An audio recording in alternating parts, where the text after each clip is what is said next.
wanted to have you on the podcast because last time we met at World Prayer, you told us a story about how you'd been in touch with the Reverend Jesse Jackson. And we're talking to him and his family about how things were going.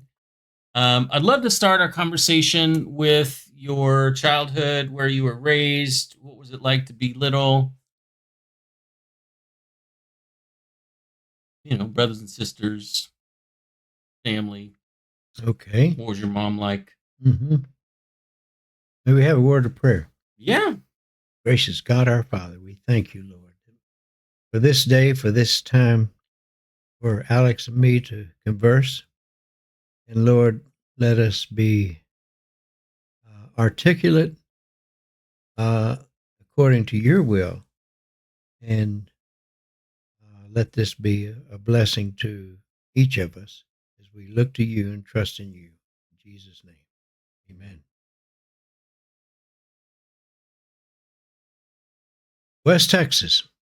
A little town in West Texas, just 90 miles from Carlsbad, New Mexico. Oh, boy. So it's way over west. It's right below the Panhandle. And, you up in the Panhandle, you got places like Lubbock, Amarillo, God-forsaken country, if I've ever seen any. Well, there's no such thing as God-forsaken country, but okay. You haven't been there. Dust, wind, heat. And Pecos has all that too, but it's not quite as bad as, say, up around Amarillo and Pampa. So, what was your childhood like? How many brothers and sisters did you have? I have two older brothers, both born in Iowa and came to Texas when they were 10 and 5.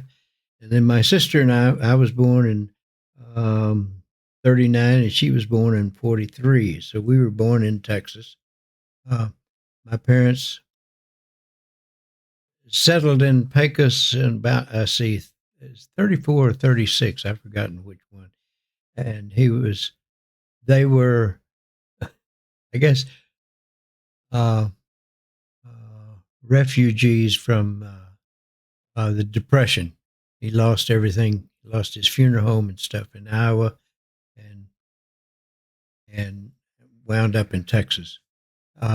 He was really heading for Idaho, but early storms closed off the northern route, and so they were going to come around through Texas and go up through California. What were you traveling in?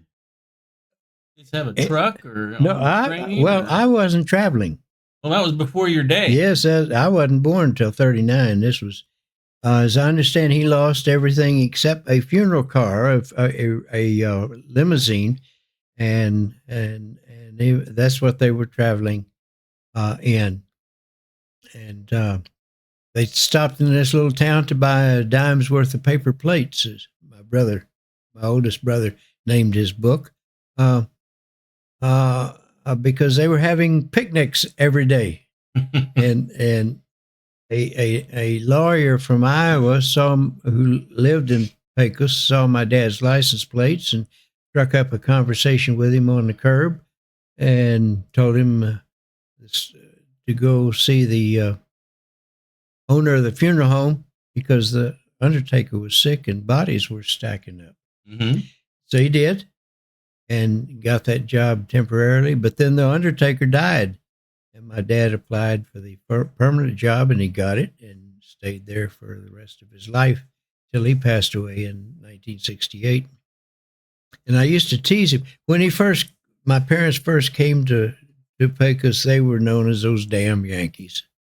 And when I went away to college in 57, 58, somewhere in there, there was a story on the local paper. Old timers find cowboy grave out in the bush. And I was teasing my dad, "You've been around long enough that you're now an old timer." So he became an old timer and died an old timer. And it was fascinating growing up because we had some of those old timer friends who had been ranchers, and one of my dad's best friends, a man by the name of Tuffy. And he said first time he met Tuffy, because my dad not only managed the funeral home, but he also managed the furniture store that's owned by the same company. Um, uh, the furniture store had an upstairs, and the town drunk apparently would go get up there and lay down on the mattresses and stuff and sleep it off. Well, Dad called Tuffy one day to come help rid the place of this man, and he grabbed him by the heel and drug him down the stairs. And my dad thought, boy, this is the toughest character I have ever met in life.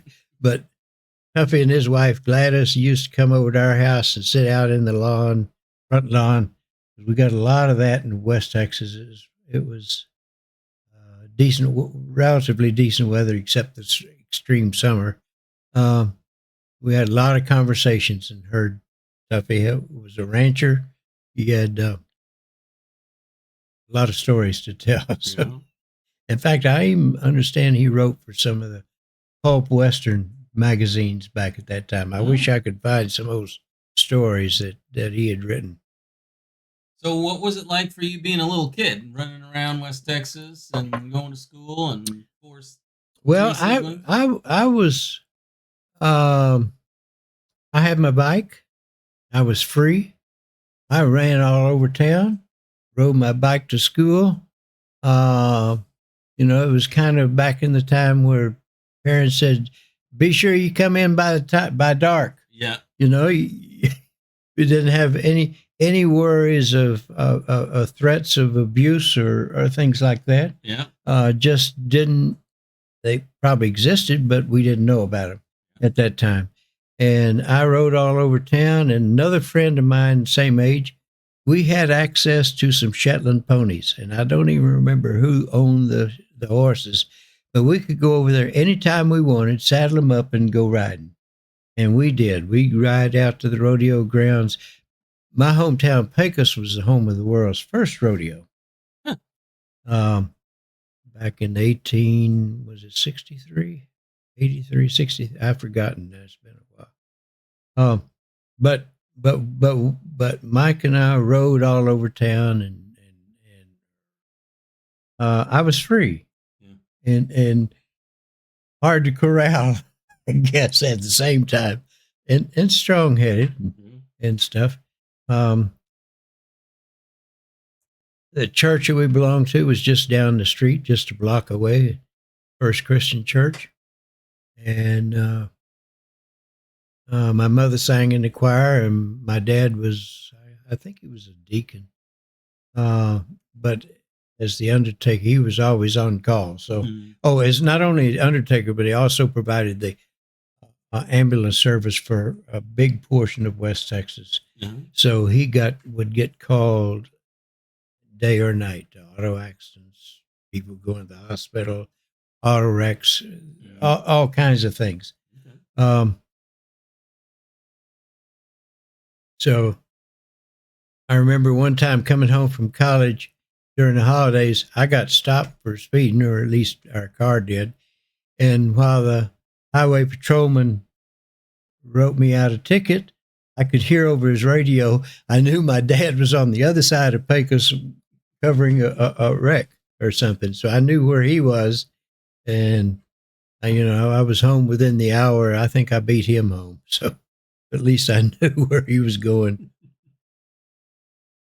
So, what's your salvation story? How did you come to faith? Was there a long story, or a quick story, or a dramatic story, or a?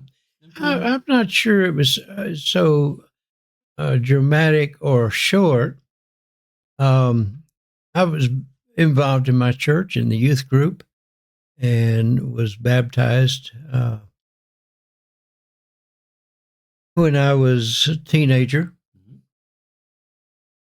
Went to church camp and believed in the Lord.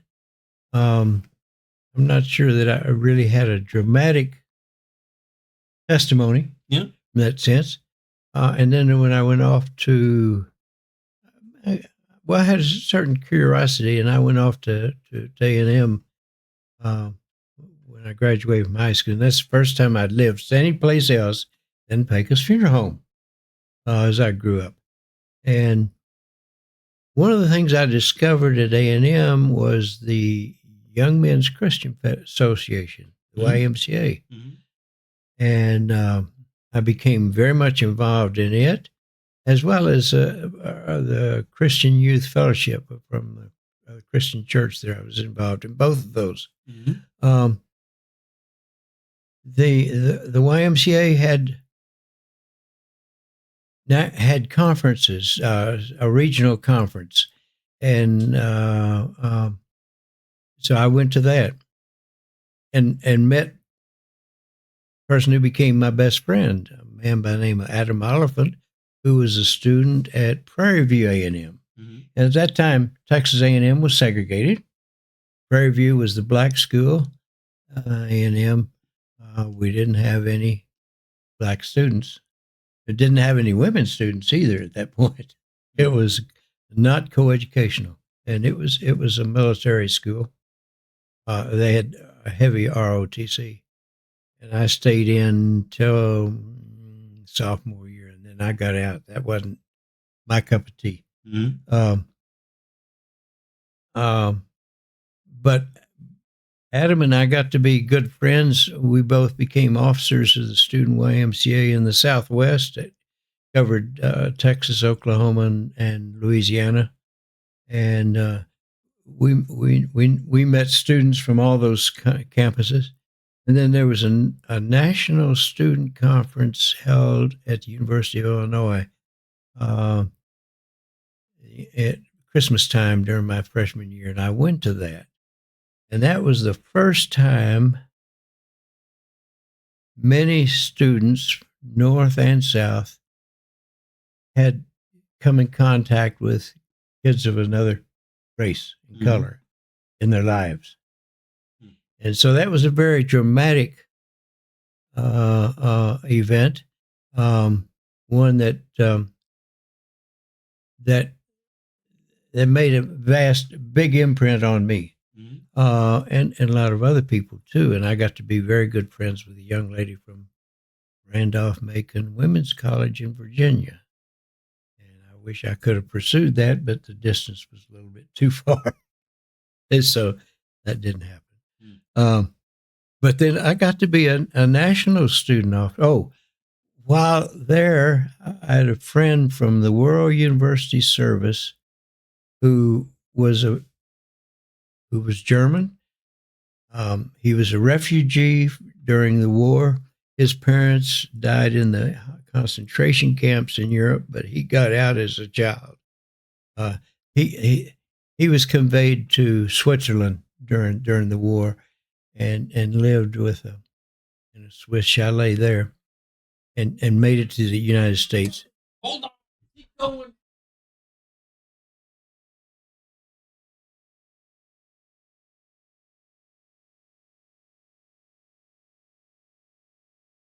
And his name was Peter Lettman. Peter and I got to be really good friends. And he,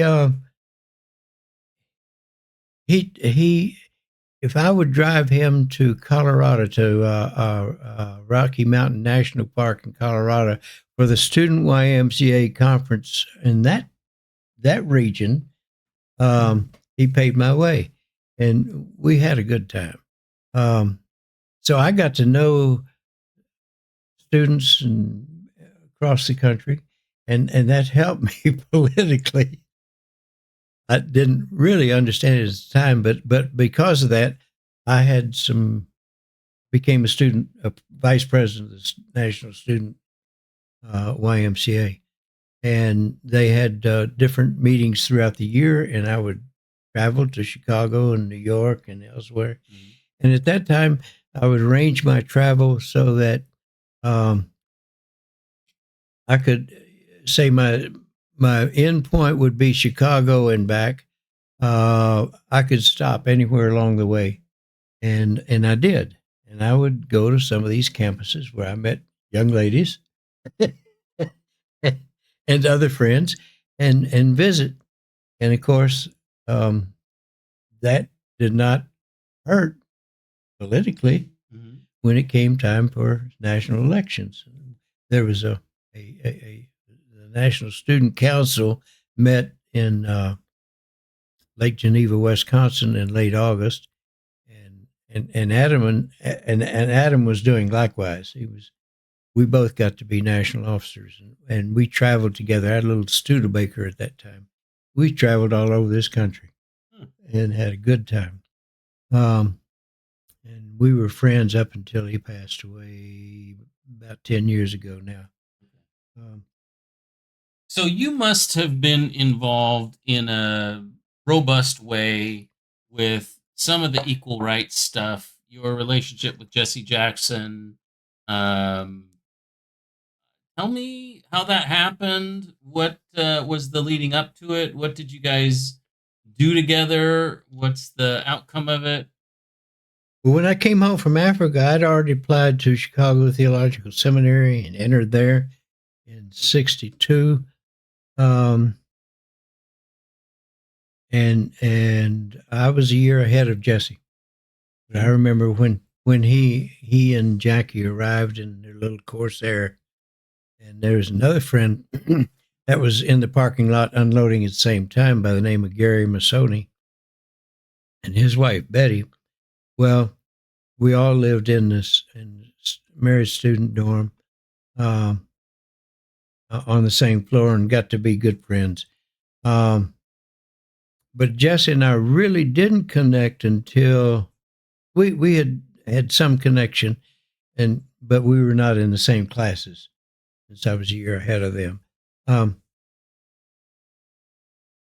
when Bloody Sunday took place in Selma, Alabama, in 1965, it was on national news.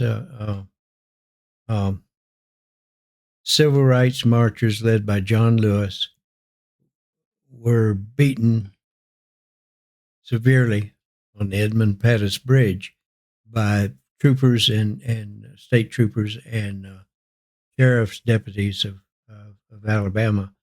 Um, George Wallace was the governor of Alabama at that time. uh, it was on the evening news, and 50,000 Americans responded. Jesse came down to my room, and we've trying to figure what should we do. We wanted to do something, and we said let's go to Alabama. And so we started organizing. We organized a quarter of our student body and a third of our faculty went to Selma. We car caravaned in 3 cars going down there. Our president did not want us to go. He said, I'll go. I'll represent CTS, and you guys need to stay and study for your finals. Our church history professor said, it's good to get caught in the act. And we said, okay. We went. We got caught in the act and went to Selma and spent a few days down there and got to meet some of the SCLC staff, Andy Young, Dr. King, Dr. Abernathy, James Bevel, C.T. Vivian, and others. Um, not not real close, but we met them. And Jesse really paired up with C.T. Vivian, who was a SCLC staff person and and was very helpful to him. Well, uh, then on our way back, we left Selma and returned. Um, we didn't get to make the march to Montgomery. We both came down with the flu, so both of us in our separate places watched the march on TV. At the same time, we were leaving Selma. Jesse Jackson Jr. was born, uh, and it's very interesting. I'm dealing with him now, and he's 50 some odd years old, 55 years old. He was born at 65. I guess uh, and he's been a congressman. Is now running for Congress again. Um, But that's where we really connected. And then on our way back, we decided we're going to get involved in civil rights in Chicago. Mm. And um, that summer, I worked in migrant ministry in South Chicago. We had a lot of migrant labor coming up in the onion fields and produce fields of South Chicago. Mm. And Jesse was selling jet magazines on the L, on the public transportation. And he was scouting out churches because he knew we needed to have a church base. And we didn't know Dr. King was coming to Chicago at that time. But by August, that was March, April, May, June, the summer of that summer. By August, Dr. King had settled on coming to Chicago as his first major city for civil rights. And because Chicago had a strong local civil rights organization and presence called the Coordinating Council of Community Organizations. And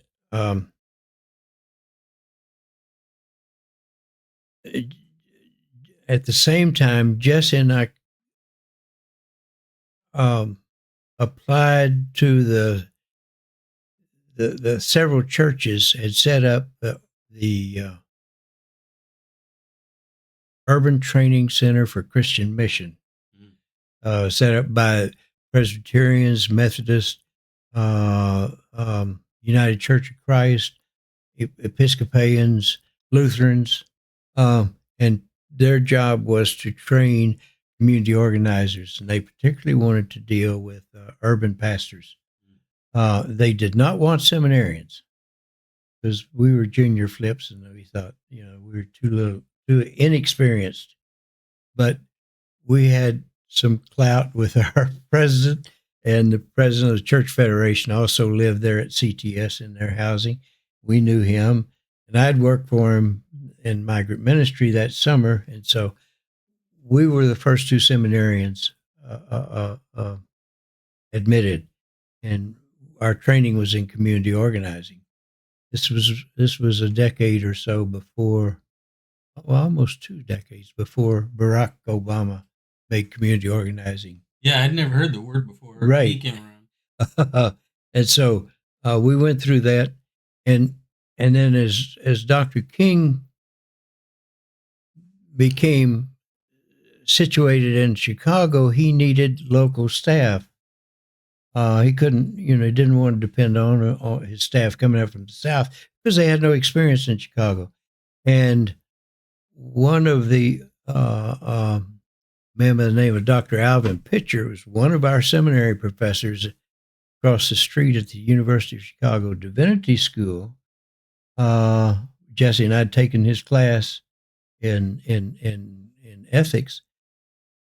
He recommended Jesse and me to go on Dr. King's staff. And that's how we got there.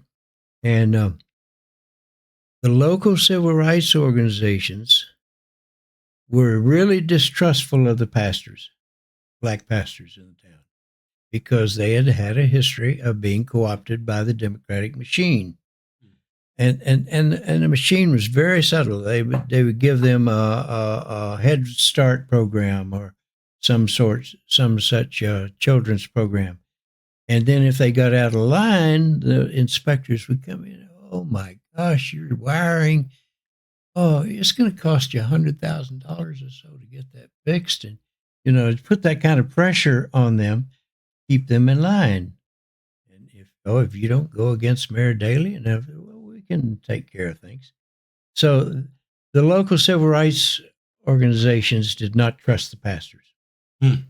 Dr. King had a program called Operation Breadbasket, which was a pastor's program. And he had picked up in Philadelphia from a pastor by the name of Leon Sullivan. And Dr. King and Ralph Abernathy in Atlanta, they had tailored it to fit their local situation. And it was a jobs program, basically using the consumer boycott if the company did not want to negotiate and include employment of black employees. Um, with the theory being, you can spend your dollars, but we can't hire you. We won't hire you. Well, that changed, and so the, that Dr. King proposed that, and the ministers ate it up. And the civil rights folks said, that's fine. They put some ministers over here, and we can go ahead and do the real civil rights over here and separate the two. Jesse and I were named to the staff. Jesse was director, and I was named secretary he had found a church and became good friends with that pastor. Had Dr. King give that pastor a call and say, I'd really like for you to become part. And of course, the pastor loved that, being associated with Dr. King. And his church, Fellowship Baptist Church, became the headquarters for Operation Breadbasket to meet weekly. And this Pastor Evans, was also head of one of the Baptist Ministers Conference in Chicago. They had more than one. But he knew other pastors and organized a meeting and had Dr. King come in and they saw, and so the pastors, would you like to participate in this? And they said, yes, sir. They really did. And so that's how we got involved. And I wrote a paper just 2 weeks ago called Operation Breadbasket and the Covenant. Because we had, what was the context of our relationship with the companies? Yeah, we set up we had several committees, and we had an organizing committee would go out and select target companies, and a negotiating committee. And when we go in, we'd ask the companies for their employment records to see what their black employment was, and it's usually pretty pitiful. If they were primarily janitorial. And we found, for example, truck drivers at that time were pulling down good money. But we didn't know that because no black employees were driving trucks, or cashiers, or any of the regular jobs throughout the company. And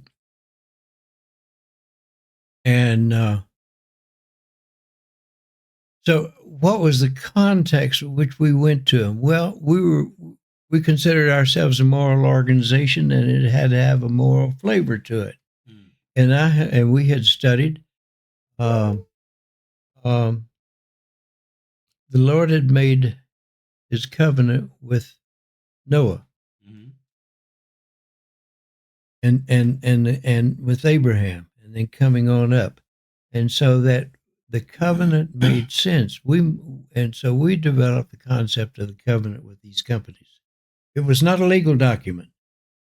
It was my job to write it, but it was not a legal document. We said, this is a moral obligation that we think we're trying to define a new relationship between X company, be it a bread company or a milk company or a major chain store. Okay. A new relationship with the community. You take the community dollars, why not hire some new community people to work in the stores? Okay. And there were some that took some convincing, in which we had to pick it, and because we had, the pastors would go to their congregations and announce, we're not buying X number of milk or so, and we can picket, and we organized pickets from those stores, those churches, until they caved in, and that usually didn't take too long.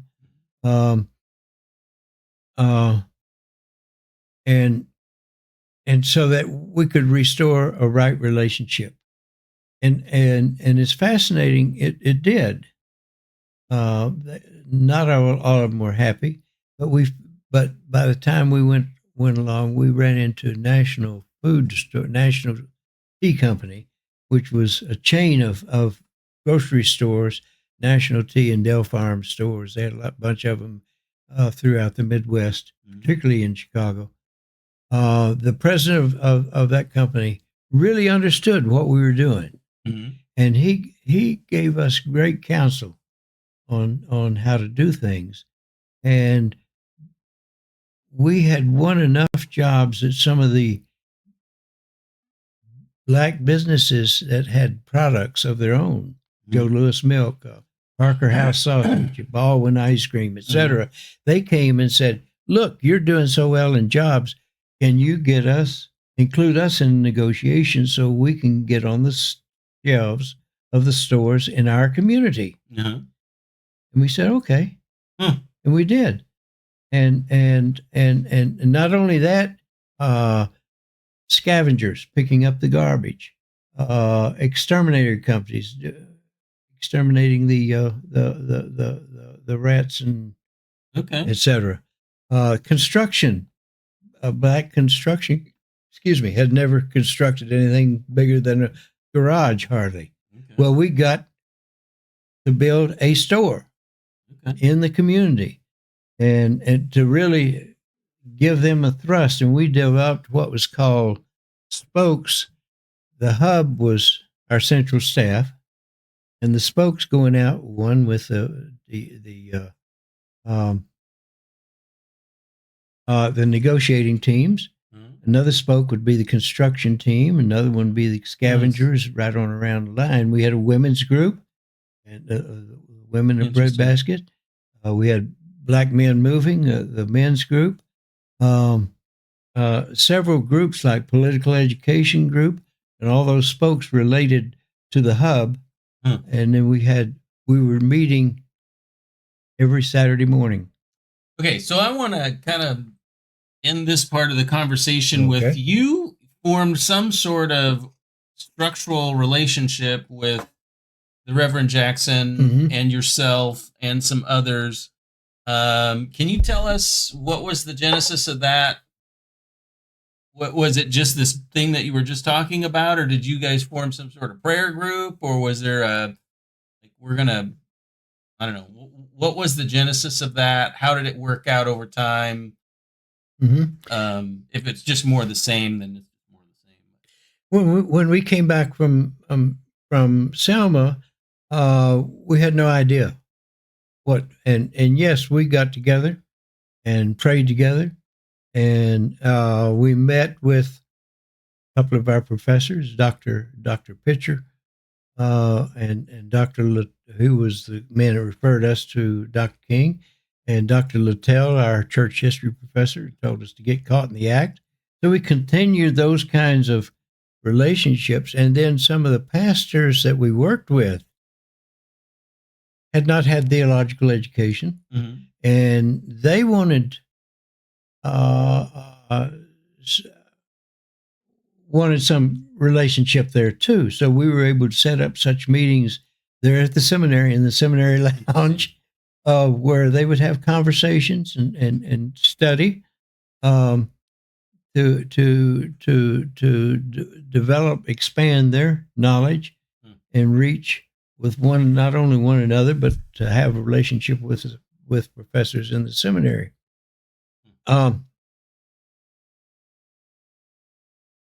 We collected, probably a dozen or so. We had a couple of guys from the Church Federation of Greater Chicago staff, some other students. One student, Henry Hardy, was a graduate student at the University of Chicago Divinity School, working on his PhD.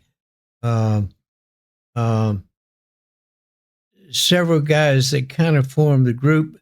We initially, when we came out of the Urban Training Center, we went directly into organizing a particular community called Kenwood Oakland Community Organization. Or we formed the Kenwood Oakland Community Organization, working in that neighborhood just on the edge of University of Chicago neighborhood. And we an Episcopalian father, Father Jim Jones, who's known as the urban pastor. So that we all worked together, and that was our core group.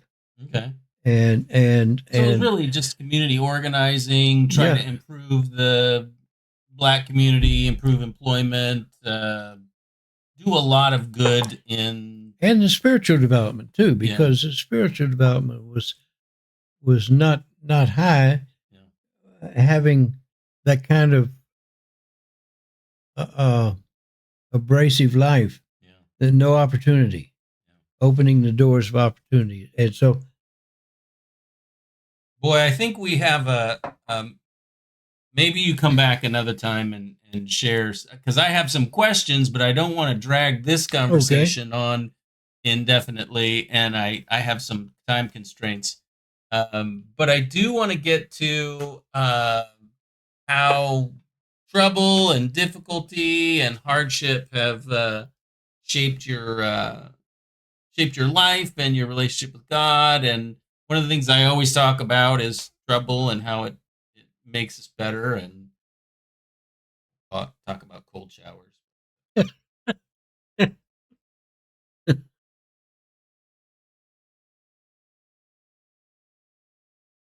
Well, I spent 20 years in Chicago, and finally there came a time when I left, and it was not necessarily a happy parting of the ways, but I left and went on down to Memphis and met and I was welcomed there by a friend who had been a part of Operation Breadbasket. He was an artist. He's a school teacher, and when we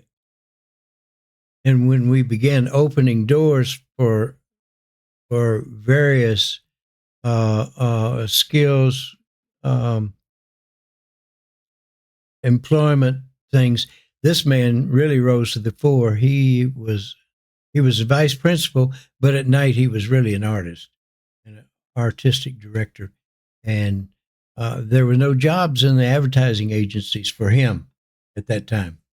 Well, he became the art director, and he really was one of the foundation guys for developing the black consumer market. Hmm. There was not a black consumer market at that time, Hmm. uh, and he developed quite a reputation. Johnson Products was a hair products company that eventually was the sponsor of. Did you know of a TV program Soul Train? It was kind of before my time, but yeah, Oh, I mean, I okay, was born in okay, '62. So. okay. Well, Soul Train was sponsored by Johnson Products and Kent cigarettes, no Newport cigarettes, and several other companies like that. Mm-hmm. And then black advertising really expanded then. Essence magazine came on the scene. Ebony and Jet were already there, but they expanded, and um, Most of your adult life and career was around um, kind of race yeah, relations, very much and so. huh, that was really interesting. I love to ask you a bunch of questions about politics and whatnot, but I dare not. Um, you said that leaving Chicago was difficult. I kind of imagine I know what you might be thinking or saying, but can you give any more substance to what you meant by that? Excuse me. Yeah, burnout was one of the things. Uh, Being around Jesse at that time was difficult because he was so dynamic. Yeah. And for example, particularly in the early days, he would get an idea about and call, and not hesitate to call you about 1 or 2 in the morning. Yeah, let's do this. And he did that to Father Jones, Jim Jones, and Jim would always would have mass five 5 o'clock in the morning. Uh-huh. And Jesse would call him at 2, and he'd say, Jesse, don't do that. I got to get up early. And so Jim fixed him. Jim would get up at 5 and he'd call Jesse back and broke him with that. But I mean, it was just go, go, go. Very dynamic period. It was a lot of fun in a lot of ways, but it was wearing and tearing Yeah. too. Burnout's a real thing, and it's a big part of my sort of passion as a coach and spiritual director to come alongside pastors that are experiencing ministry at high levels, at fast pace, and coaching the Redline is the name of it, is designed to sort of catch the eye of pastors who might be experiencing burnout or running on empty. Yeah, so you know that quite well. Yeah, I do. I obviously I'm not Jesse Jackson. I mean that might be a whole new level of energy. I don't think I ever had energy at such high levels. I know what you're talking about though. And when you run at high revs and you're just always busy, it can. And when you're around other people that are like that, it can wear you out. So. Well, and it wasn't just in Chicago. He was traveling. Right. Every Saturday afternoon, we had our meeting Saturday morning. Yep. And after Dr. King was assassinated, we were meeting with 4,000 people or so. Yeah. And then, but the afternoon he'd be catching a plane going someplace, going to Los Angeles or New York, or Cleveland or someplace to preach, and so we were trying to keep up with all that. And what is that? Oh, it's your chicken. That's a chicken, yeah. Oh, okay. Well, maybe you can drop a little nugget, a little story of something unknown to the, to the general history buff, but was, formative for you, or you saw it was a particular time and a particular event and a particular, I hope it's a good story of good things and good people doing good things. It's kind of a sad story right now. Jesse has a high degree of Parkinson's disease, and he cannot walk, feed himself, talk. Yeah. So, but I'm told, and last time I saw him, he still has presence of mind. Okay. And in communicating with his family, particularly his son Jesse Jr., that I've tried to communicate with him periodically and pray for him and with him. How would the family ask us to be praying for them and Jesse? Well, Jesse Jr. suggested I call, and he hooked up earphones to Senior. Okay. And I talked with him for about 25 minutes or so, and I had some scripture that I read and encouragement, words of encouragement, because I'm assuming that if it's true that he has presence of mind, that he is still in touch with the Lord, or can be in touch with the Lord, and for him to call upon Jesus, because he and Jesus can carry on a great conversation. Amen. That's the best part. And that, and then it dawned on me, of all that group, everybody passed away except Jesse and me. Yeah.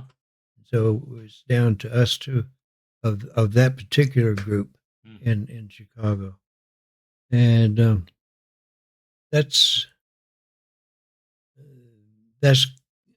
that really put me in a daunting position. I've got some responsibility there. Yeah. Interesting. Boy, what an interesting life. I wish this was a much longer formatted kind of thing. I would love to ask you a lot more questions about the journey and politics and what needs to be done and what's broken and culture and politics and all this stuff. But I think we'll just side saddle that for now and ask sort of a broad follow up question about. Um, I'm a coach and a spiritual director for pastors. I wonder if there was a time in your life when someone like a coach, some mentor, played a prominent role in your life and created space for growth or just wisdom for the day or life or ministry or work. Well, I'd have to say, Merv Witherup called me one day. I didn't know Merv from Adam, and I still don't know how he got my number. I was working over at Spokane Junior Academy. We were in the process of fundraising to build a new school, Uh-huh. and Merv called me and said, um, asked me if I'd like to pray, and I said yes. And he says, "Well, let's go to lunch and write down three things you want me to pray for." And so we did. We went to lunch, and I had three things written down. I don't remember what the three were in particular, but that started my journey working with Merv and on the World Prayer Team. Oh, nice. And back about 2005, six, somewhere in that neighborhood. Mhm. And Merv had already been going for a while, and so that's been going on ever since. Yeah. Praise the And Lord for Merv. yeah, and so we've had a lot of fun doing that. And I give him credit for kind of putting me on a prayer track Nice. there, and I thank him for that. It's been a lot of fun. So the better part of your life, you were doing race relations and doing what did Obama call it? Community organizing. Yeah. We pastored a church in West Central Spokane. We always called ourselves community organizers too. But what's your current passion? What are you involved in? I know you're involved in a couple meetings that happen throughout Spokane. How can we Yeah, be I'm praying for you? still involved in the World Prayer Team. Kind of retired from the coordinator of that, and Tom has taken that over now. And who, and we meet at Union Gospel Mission every Thursday morning. Uh, that pastor's meeting, Dan Grether was part of that original group back in '91, I think he said, and it still continues, although it's decreased from a room full down to a handful. Yeah. There are about 4 or 5 of us that meet every Thursday at Union Gospel Mission, and then being involved in Spokane Fatherhood Initiative Oh, too. cool. When that started with Ron Hallenstein, Yeah. and I've tried to be supportive of that because that started from a minister, or not a minister, a community leaders group meeting at UGM back in 2016, and the who was it, Tom White from Corvallis, Oregon, came up and was the coordinator of that. Yes. Were you there? Interesting story. No, I've heard Tom. Uh, Ron? story, yeah. Okay, well, let's assume that somebody out there hears this video and thinks, "Oh my gosh, I got to get a hold of Dave Wallace and hear the stories of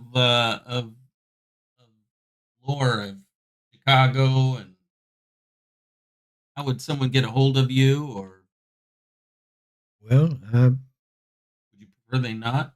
no, I'm not hiding from anybody. All right. My phone is 509-590-6211. And my address is davidwallace539 at gmail.com. Okay. So, Well, thank you so much for coming on my podcast. Well, thank you, I Alex. You've might been I might consider talking to you about some other things. I've considered talking politics. I tend to stay away from it because I'm looking at it from the idea that it'll only divide us and make us. But I'm always looking for someone that can talk from the opposite side with grace and mercy and love, and not just be a, a opposite. Like I can appreciate what Jesse Jackson stood for, even though I might never have voted for him, and appreciate his heart and passion and love and energy, and Barack Obama the same way. I could say some positive things about him, even though I wouldn't have voted for him, and so on. But I've always thought it'd be fun to have a conversation with people that are on opposite sides of the political spectrum and talk Mhm. about what's going on. So that could happen.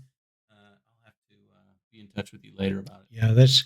I think as we're in a difficult time, and that's could be difficult, Yeah. but hopefully not. Hopefully we can get over it.